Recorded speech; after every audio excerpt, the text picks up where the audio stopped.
Cosa non è cresciuto?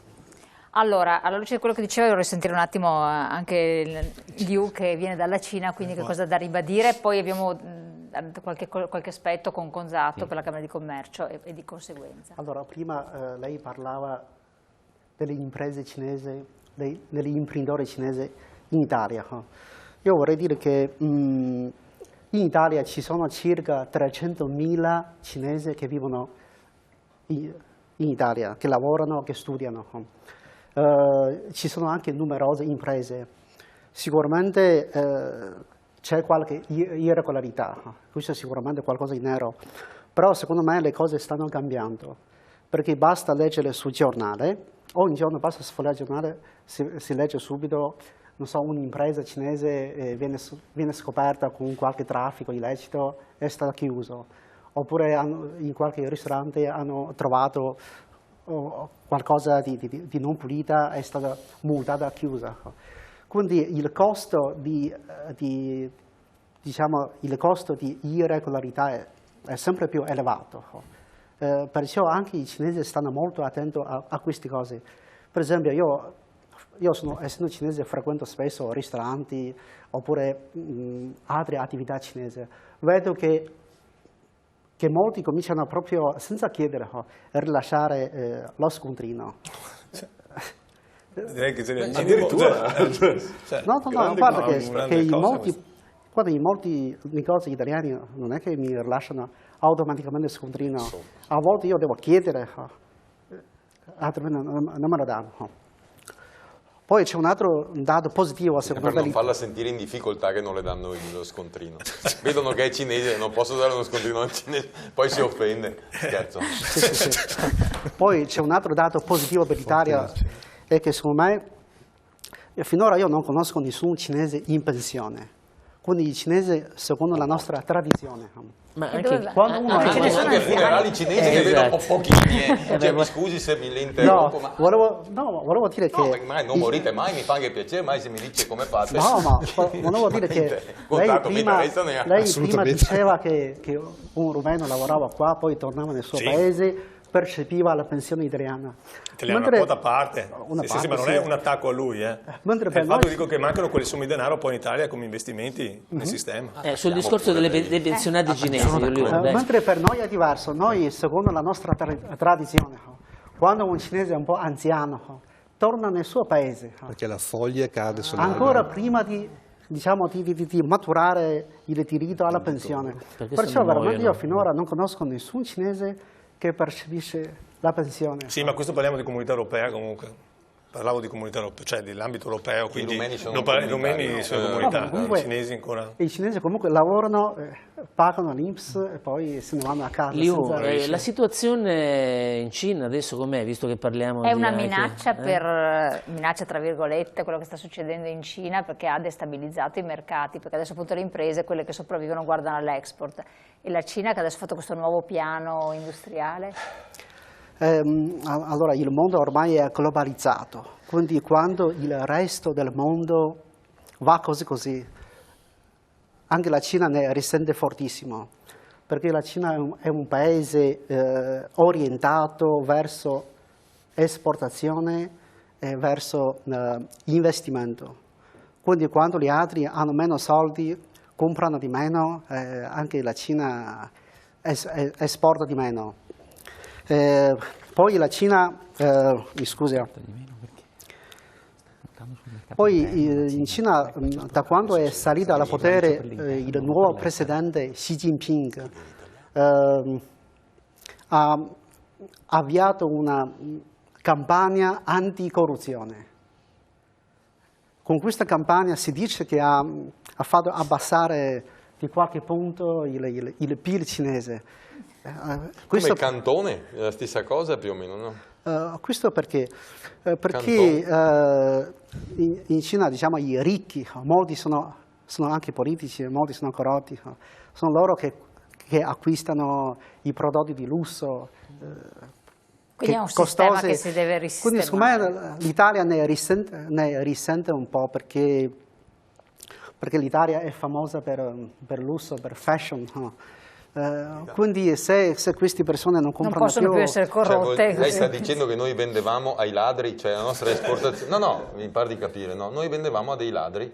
Siccome i ladri li mettono in carcere, adesso in Cina noi non vendiamo più. Siamo rovinati. Corrotti. Siamo rovinati, scusate. In un certo senso. Non si può definire, perché un negoziante lui vende... Non è come chiedere, tu sei... Sì, no, ma capisco. Ma noi i russi che erano qui... Come Scaiola, a nostra insaputa vendevamo a dei ma ladri. questa azione, diciamo, anticorruzione sta funzionando in Cina? Cioè, realmente Sì. sta funzionando? Sta funzionando molto bene in Cina. Quindi per il momento, diciamo, c'è un dolore momentaneo, però a lungo andare sicuramente positivo sia per la Cina che per... Io penso che il problema più grosso che hanno in Cina sia non tanto la corruzione che c'è in tutti i paesi del mondo. Beh, noi siamo sovrani. Io penso che la Cina, guarda, anch'io ottimista, io penso che la Cina sia stato un destabilizzante per l'economia mondiale in maniera veramente drammatica, ma penso che la Cina dovrà pagare le conseguenze di quello che ha fatto, se non voglio portare sfortuna, ecco, però...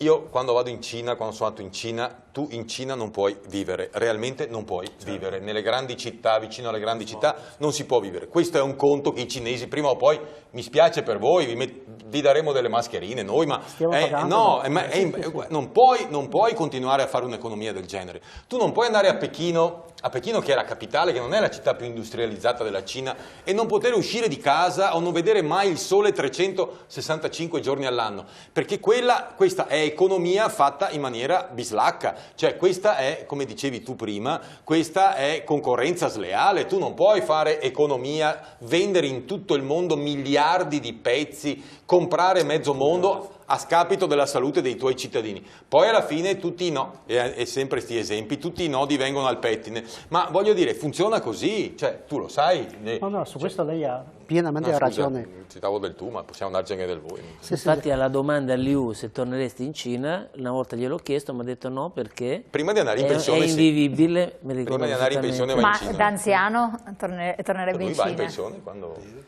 Ormai ho passato più della metà della mia vita in Italia, quindi quando avrò 70 anni... No, ma posso dire una cosa, apro una parentesi.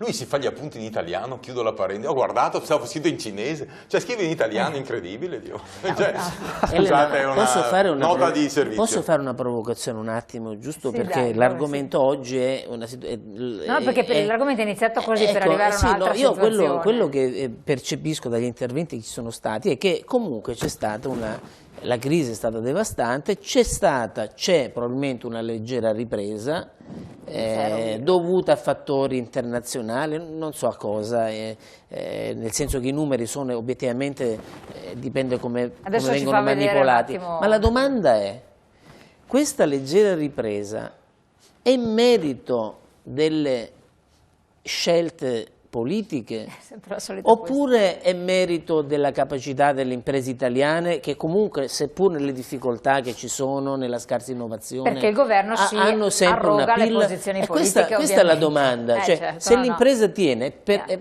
questo io vorrei fare una provocazione. È una domanda retorica, dai, sappiamo già la risposta, dai, ma non vorrei ma Berlusconi se n'è andato dall'Italia nel 2011 con il petrolio che costava 120 dollari il barile, è andato in una situazione drammatica in tutto il mondo, eppure avevamo voi vi ricordate, posso parlare di politica? Sì. Vi ricordate i manifesti del PD del novembre del 2011? Disoccupazione giovanile al 29%, Berlusconi dimettiti, siamo arrivati al 50% ed è ancora lì che parla del nulla, che pontifica sul nulla, il nulla che è l'unica cosa di cui sa tutto, ma voglio dire, è questa la realtà, sposato, non è la provocazione la tua, è la realtà. L'Italia va avanti perché c'è gente ancora come noi che si dà da fare, ottimista o pessimista, ma che si dà da fare nonostante la politica, Non so cosa ne pensate. Vorrei sentire D'Onofrio un attimo, perché poi ho fatto anche un'osservazione, sì, dopo passo la parola perché so che deve anche lasciarci tra non molto, quindi per quello voglio approfittare finché c'è. Allora, perché poi lei diceva fuori onda, io sono comunque vedo in senso positivo, no? Beh, diciamo che guardo davanti e non mi guardo dietro, se non altro per una questione generazionale. Io non ho vissuto i grandi fasti, ho iniziato a lavorare nel 2005, quindi ho giusto in tempo per assistere alla debacle. Detto questo, un nuovo contesto richiede nuove strategie. Non discuterei se guardare i mercati esteri è un'opportunità o una minaccia, è un dato di fatto e come tale però va trattato con oggettività. Non possiamo raccontare che in Romania ci sono, o piuttosto che in Cina, come ho detto prima, ci sono delle condizioni del lavoro che ci fanno dumping, quando su quelle condizioni di lavoro che fanno dumping ci abbiamo investito per 2 generazioni. Adesso fa comodo dire che va tutto male, ma quando siamo stati noi che abbiamo fatto della Cina la fabbrica del consumo occidentale, adesso se ci è andato bene non possiamo lamentarci che poi ci siano delle grandissime risorse, della grandissima liquidità nelle casse cinesi pronte a riversarsi nel nostro paese, così come è incoerente. Così come è, chiedo scusa, lo rimettiamo al posto, ecco, così come è incoerente guardare a una grandissima opportunità per i nostri figli andare a studiare in Cina e poi però guardare storto il figlio dell'imprenditore cinese che viene in Italia a fare impresa. Allora, o lo guardiamo con oggettività. Per noi il fatto che il mondo diventa sempre più piccolo è un'opportunità per le nostre imprese, ma allora dobbiamo anche imparare a dialogare con chi sta dall'altra parte di un confine che non può continuare a essere visto più vicino ai nostri piedi, perché chiudendosi a riccio non avremo mai le risorse per essere competitivi su uno scenario che è globale. È inutile raccontarci che dobbiamo tirare sui muri, perché i muri sono delle rendite che fanno parte di un passato che non si ripresenta, ma non perché lo dice Davide o lo dice la Confapi, perché lo dice il mondo. Quando nella mia vita, io sono giovane, ho 32 anni, nella mia vita ho visto il mondo raddoppiare la popolazione, più o meno. Ho fatto una verifica, c'erano 3 miliardi e mezzo di persone in meno quando sono nato io. Ora, non è che possiamo pensare che la società quindi è la stessa, anche perché con un'aspettativa di vita media io sono destinato a vederne 12 o 13 miliardi di persone. Allora pensiamo che le interazioni non nascano tra queste persone, pensiamo che il fatto che mandiamo gli imprenditori dall'altra parte del mondo, mandiamo i nostri dipendenti dall'altra parte del mondo, si creano connessioni, si creano relazioni, si creano anche nuove famiglie. Questo è un flusso inarginabile. Non è che diciamo tutti mettiamo le mani in acqua e fermiamo le onde. Presidente, due cose pratiche, visto che lei parla di praticità, no? Pratiche che lei suggerirebbe alle imprese, quindi innovazione. Noi lo facciamo già e tutti i giorni. Noi ragioniamo intanto, ripeto, di guardare al mercato nel suo insieme. La prima domanda che mi piace porre alle imprese quando parliamo di affiancarci all'export è: lo conosci il tuo mercato? Sai identificarmelo? Sai dirmi qual è la tua quota in questo mercato? Parliamo di lavorazioni meccaniche. Quanto vale il mercato delle lavorazioni meccaniche nel mondo? Svariati miliardi di dollari. Quindi con la conoscenza. Quanto vale la tua azienda? Vale talmente poco in un mercato così ampio che capirgli che un passo in avanti è possibile è oggettivo, però per farlo bisogna capire le nuove regole del gioco, strutturarsi per le nuove regole del gioco, essere in grado di utilizzare gli strumenti che ci sono, ma che finché penso di giocare con le regole di 20 anni fa non ne avrò mai accesso, ivi incluso il credito, perché purtroppo veniamo da un terremoto e possiamo discutere del perché e per come, ma è cambiato tutto anche in quel settore. Attrezziamoci e un po' alla volta, anche levandoci da queste nicchie dentro le quali le abbiamo tanto decantate, ma che oggi sono asfittiche, incominciamo a costruirci degli sbocchi diretti sul mercato. Guardiamo la Cina, come diceva giustamente il direttore Conzatto, è una grandissima risorsa, perché è un mercato in crescita enorme, con decine di milioni di consumatori che ne arrivano ogni anno. Ma è è un mercato molto complicato, richiede dei grandi investimenti. Organizzare una distribuzione in Cina e colmare una diversità e una lontananza geografica, culturale, richiede avere le spalle larghe, bisogna attrezzarsi. Lei sta parlando della conoscenza, bisogna conoscere, diceva prima anche Gonzato questo. Altra cosa pratica per le imprese? Premesso che non è una passeggiata, detto francamente. Parlava dell'accesso al credito prima, diceva che bisogna organizzarsi e non è più come prima. Come un'azienda può rivolgersi al credito per averlo? Cosa deve fare? Secondo lei? Allora, il credito oggi è il mercato senza barriere per definizione. i soldi li sposto con un click da una parte all'altra del pianeta. E per chi questi soldi li vende, venderli a me o venderli a un interlocutore dall'altra parte del pianeta è solo una questione di condizioni e di rischi.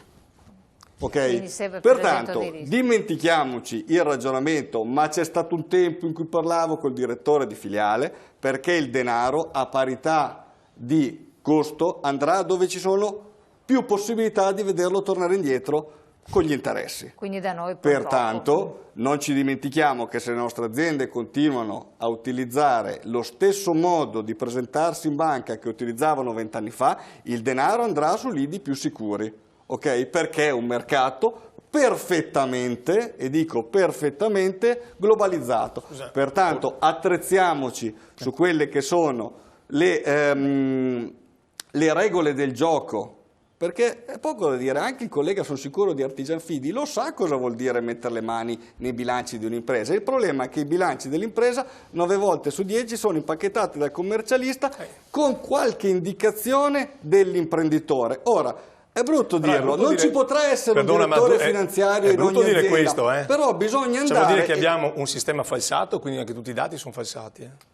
No. Quello che le sto dicendo è che presentarsi, mi faccia concludere che i commercialisti sono una massa di delinquenti. Lo sa che sta dicendo, mi sta tirando fuori una cosa che non è vera. Quello che le sto dicendo io, che serve preparazione nel confrontarsi con un fornitore strategico che è la banca, perché il fornitore dovrà credere nel mio progetto imprenditoriale per finanziarlo a parità di rischio. Questo esiste forse a Singapore o nel mondo delle fiabe. Ti faccio l'esempio.